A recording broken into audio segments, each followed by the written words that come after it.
About maintaining animal performance in a drought.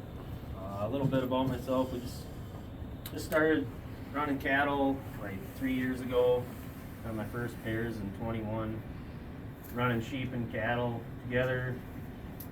Don't have a lot right now, but just working on putting in a low input system, trying to build a profitable herd. But so what we're going to talk about is maintaining animal performance in a drought.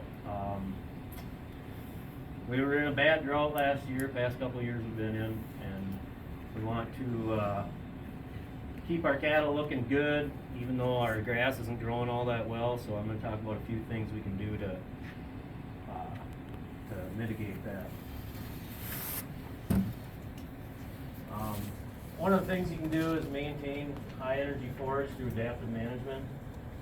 You can see right here, this is probably the second graze on this pasture right here. We move every day, move the cattle every single day, and we just adjust the paddock size each day as to what they used and what they utilized. And want to keep them looking nice and shiny. Got some happy lines here, that's real good endocrine function. So one of the methods we use is tip grazing. You guys can stop me anytime and ask a question if you'd like to. It might make it easier. Tip grazing, what we try to do is we just want to grab just the tip of the plant, like the top 2 inches of the plant. That's where the most energy is available in the plant. And the longer we can keep that plant vegetative, the more energy it's going to produce. Because what we're doing is we're collecting solar energy, and we're going to cash that solar energy in as beef or bred cows or calves at the sale barn. So our job is to collect as much of the solar energy we possibly can. So by tip grazing, we get all the benefits of the high nutrient density at the top of the plant, and then also we're leaving a longer solar collector there.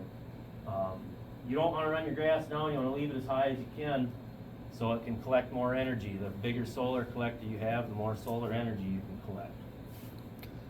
For tip grazing, how long does it take before you get those cows back on that pasture? Does it go back Depends. on a normal year? Yeah. Optimally, it'd be nice to wait at least 60 days. Last year, I'll admit I was overstocked last year, and we got 4 inches of rain all season. So I was only going like 28 days between grazings, which is not enough. You know, nothing's perfect, but yeah, another part of that is keep moving. Don't let them sit in one spot for too long. What they're going to do is they're going to go around, they're going to take off all, we call it the ice cream plants. So they're going to go off and get all the high energy plants. And then on their second time around the pasture, then they're going to go after the more or less desirable plants. And they're just going to keep going over it and over it and following it. And then they're going to overgraze the more desirable plants, and they're going to leave behind the less desirable plants. And then your pasture is going to lose its diversity, and it's going to lose the grasses that you want to be in there, because the plants, the undesirable plants are going to crowd in over the desirable plants, and then you won't have a very good stand. But I mean, you can see this grass isn't very tall. This is probably in, I think this is like late May, early June right here. Cab on the ground.